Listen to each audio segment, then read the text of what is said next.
Okay, hey, what's going on, you guys? Welcome back to another episode of the Fortnite Mythbusters. In today's episode, we have a whole ton of awesome myths that you guys suggested on the last episode, so just like always, if you do have a myth you would like me to test in the next or future episodes of the Fortnite Mythbusters, make sure to go down in the comments and drop a comment of that myth for a pretty good chance to be featured. As well, if you guys are new around here and you are a part of that 75% of my viewers who are not already subscribed to the channel, make sure to subscribe and turn on those post notifications to never miss another Fortnite Mythbusters episode. And lastly, let's see if we can smash 41,293 likes on today's episode. That would be insane. That's actually a really high like goal. Anyways, with all of that to the side, let's get right on in to today's episode. Kicking things off, jumping straight into the first myth. The first myth is, since Catty Corner's vault roof is wooden, can you burn through it with the firefly jar? So on the last episode of the Fortnite Mythbusters, I actually had a myth that had to deal with the vault at Catty Corner, and a lot of viewers noticed that the roof of it was actually wooden. A lot of you already know, but basically the firefly jar, whenever you throw it at a structure, it makes a fire, happen, and it'll burn through wood. So will it burn through, the vault's wooden roof? In game, when I tried this out, I basically threw the firefly jar at the wooden roof, and all of a sudden the roof started engulfing in flames. It even had the same texture as, a regular wooden wall on a house or whatever if it were to be on fire. I noticed that the fire was going on for a super long time, so I threw, the same firefly jar at the side of the vault, which was metal, and the fire went out almost immediately. It only took a couple of seconds while the roof of the vault was still on fire for a good 5-10 minutes. In fact, it never even went out the entire game. I was in that game until it ended and it still never went out. Going into the next myth, is, if you're carrying an enemy and you die to fall damage, will the enemy that you're carrying also die to fall damage? Now this is actually something good to take note of, especially if you play Fortnite competitively and you do all of these trio tournaments, duo tournaments, or even squads if they do ever come out. At first, I tested this myth out with a henchman. I basically went over to Catty Corner, built a massive ramp up into the air, and then killed Kit, where I then carried Kit all the way up to the top of the ramp, and I almost died a couple of times. I mean, all of those henchmen at that location literally are aimbot. Anyways, when I died on the ground from fall damage, Kit just was left there. Kit was still alive, just still chilling. I then tried the same myth out, but with a few of my friends. My friend basically got knocked. I then went up a massive ramp, died of fall damage, where I automatically respawned because it was creative mode,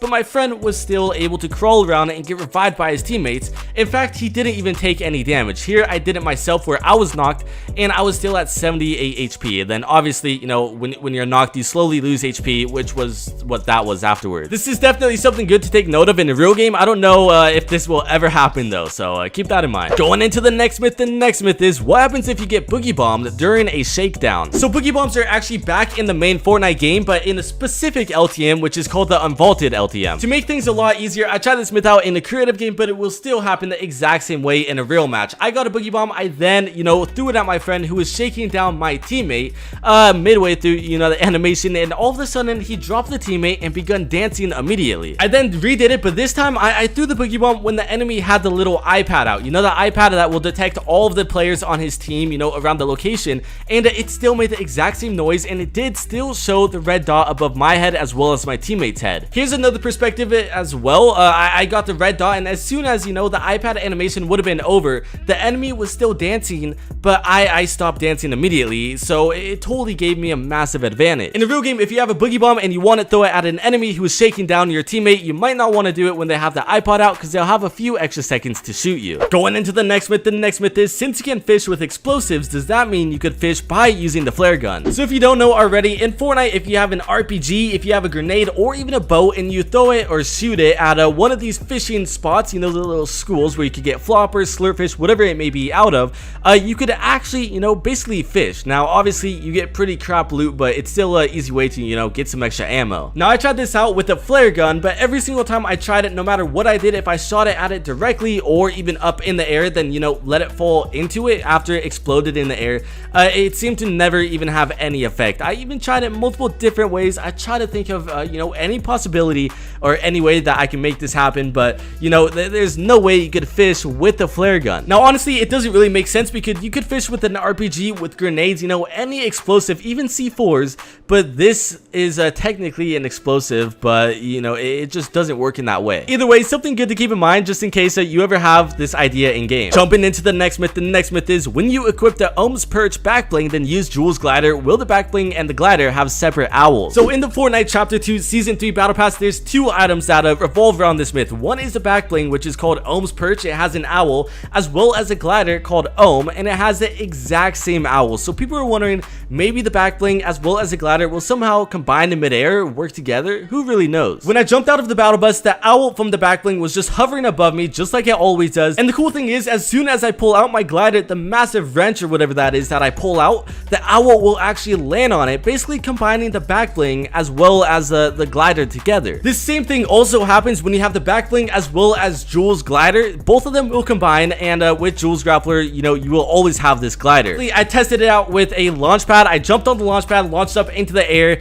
and the owl had the exact same animation. It worked the same way. I think this is definitely a really cool feature Fortnite added into the game. I definitely did not know about this. Going into the next myth is, when you have the speed effect from a hot chili pepper, will you change your disguise faster than you know, if you had no chili pepper effect at all? Located around the map in these red and green boxes are actually a bunch of, you know, consumables like bananas, apples, you know, mushrooms, a bunch of ways that you could actually heal your health, as well as these hot chili peppers. When which you eat them, you will run extra fast. A lot of people are wondering, maybe the speed effect will actually help you change quicker. I put both perspectives side by side, with the left being the hot chili pepper effect active, on the right without, but no matter what, every single time I tried it, the henchman disguise seemed to take the exact same amount of time as you know, whether or not you had the effect. I mean, I'm not really complaining though either way, because in game it really does not take that long to, you know, turn into a henchman disguise. If anything, you could just box yourself up, and the amount of time it takes for someone, you know, to break into your box, you're already changed and out of there. Going into the next myth is, do you heal like the Marauders do when you dance in between the Marauder built walls or the structures, you know, that they build out in the open? Around the map, you may have seen these walls that are just randomly placed, and they do not look like any, you know, player built walls. They're actually these walls that the Marauders build,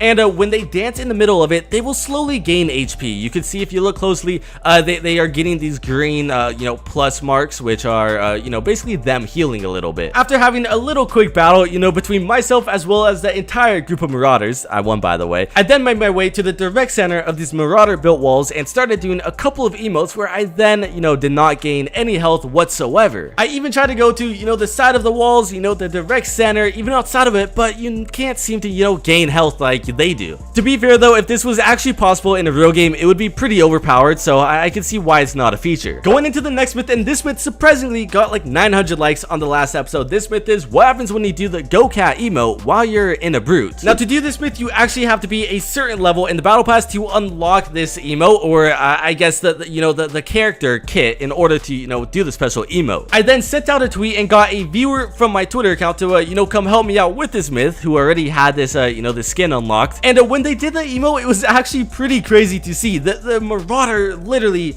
basically does a massive flip, just like, you know, how the regular emote does. I thought this was actually pretty funny, and I kind of expected it, I'm not gonna lie, because Marauders can basically do any emote, and anything that, you know, they ride or whatever will totally get enlarged by like times 10. But this was definitely a pretty cool myth, and definitely an outcome that I'm sure a lot of you probably weren't expecting. Going into the big myth for today's episode, this myth is, what happens when you land on top of a Marauder meteor? Now, I can't tell you how many tries and how long this myth took me to do. I basically had to jump out of the battle bus and get myself to land directly on top of a Marauder meteor, and it took multiple attempts. I mean, several games, and just when I was about to give up, I actually got an outcome that, you know, I think's legitimate. The game that I actually did this myth, I saw the rift, you know, pop up with the meteor falling out of it. I then dive bomb it, and as soon as I hit the meteor, my glider was automatically deployed, and I had kind of the gliding bug where, you know, your player kind of stutters in midair. From there, I just basically had to glide from a super high point in the air, and I was not able to, you know, undeploy my glider. To make sure I wasn't going crazy, I actually went into another game and dive bombed in the exact same area where I hit the meteor, and you are able to redeploy your glider way lower than I actually was. In the replay mode, it actually shows that I hit the meteor and the meteor exploded, but after that, the meteor went back to normal and continued falling on the ground. So I don't really know what to say about this myth, but in game, I wouldn't really suggest trying to land on top of one of these meteors unless you want to be gliding for a little while longer. Anyways, that wraps it up for today's video. I hope you have enjoyed. If you have, make sure to leave a like, and also subscribe to the channel if you are new. Turn on those post notifications to never miss